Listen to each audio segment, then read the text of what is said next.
দিচ্ছেন, বালু ঢাকেন নাই কেন? পাউডার হলে তো ঢাকতে হবে না। পিছনে তো ধুলা উড়াচ্ছে, আমরা তো দেখতেছি, ভিডিও আছে। তুমি দেখছো কি রকম আমাদের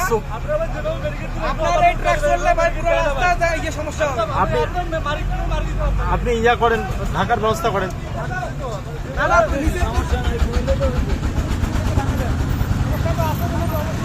টিপলের ব্যবস্থা করেন।